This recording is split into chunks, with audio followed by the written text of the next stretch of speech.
Hi everyone, it's Bot Chasers. Today we're continuing our look at the Generation 1 Transformers Headmasters.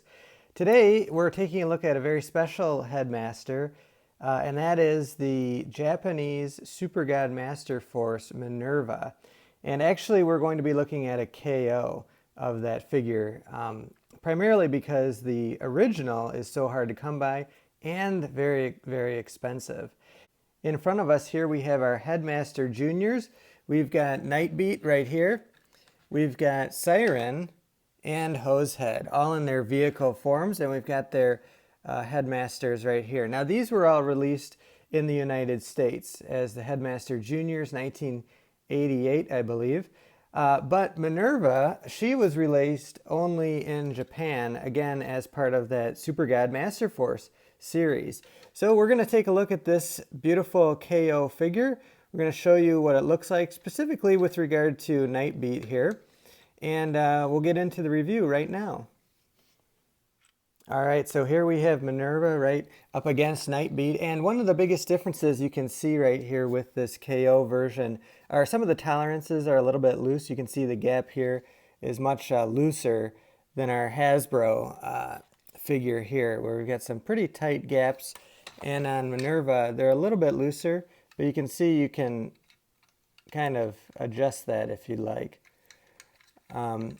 Also, we've got our guns mounted on the hood here. These are vertically mounted, so they're standing upright, whereas the original Nightbeat figure, they're laying on their sides. So you'll see that too as we get into the review of the figure itself, the Headmaster, because these attach to the helmet.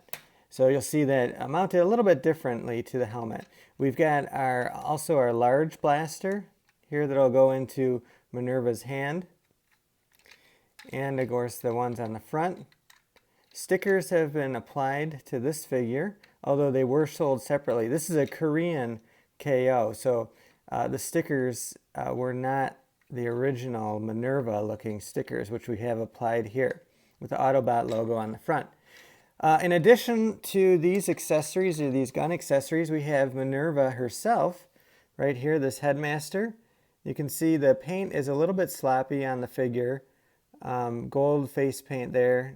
The chin is missing a little bit there, but that's actually how it came from the factory. So again, the quality is not as good as you might expect from a Hasbro or Takara release. So we'll put that there. We'll also look at our Headmaster here next to it. Basically the same size, same mold. One of the things to also note about the KO is that the screw is not flush like it is on the original Takara. So that's something to note there. All right, so let's get into transformation of Minerva here. We'll take off these gun accessories, put those to the side. Again, the figure rolls very nicely. First thing we'll do is lift open the rear section here. We'll just tilt that back. It does have a nice ratchet there on the back. As we do that, you can see that inside, actually underneath here, you can see the fists. We'll just flip open the hood there. We'll bring the arms out, up and out. And we can rotate those around. Arms are a little loose, but not too bad. They can stay out if you'd like. And again, we don't want to miss the helmet piece, which is inside the canopy here. So we'll make sure we take that out, fold that down, and we've almost got Minerva completely transformed here.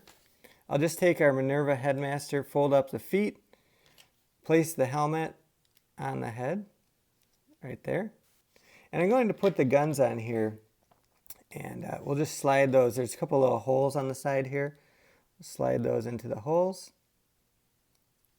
And we'll place the head right here in our little hole right there for the head. There we go. And we can mount the gun here in Minerva's hand. Now, if you look here under the hinge, unfortunately on this KO, although it does have the speed, strength, and intelligence, there is no feature here for the actual stats to pop up when you put the head on. So there's nothing in there. We'll close that up again, and there we have our KO Minerva in bot form. Let's take a look at her with the other Headmaster Juniors. Okay, so here we have Minerva with her Headmaster Junior counterparts. Interestingly, when we've got them transformed next to Nightbeat here, you can see that Nightbeat still stands a little bit taller than Minerva, most likely due to the actual KO nature of this figure. So it's not exactly the same as Nightbeat here. But we've got Siren, of course, the tallest of our Headmaster Juniors, and we've got Hosehead on the side here, all transformed and looking pretty good. Let's take some close-up looks here at Minerva. Again, this panel doesn't flip down, or does flip down, but it doesn't have the stats. Got some stickers applied here. Arm articulation, basically forward and rearward, but it does have a little bit of in and out.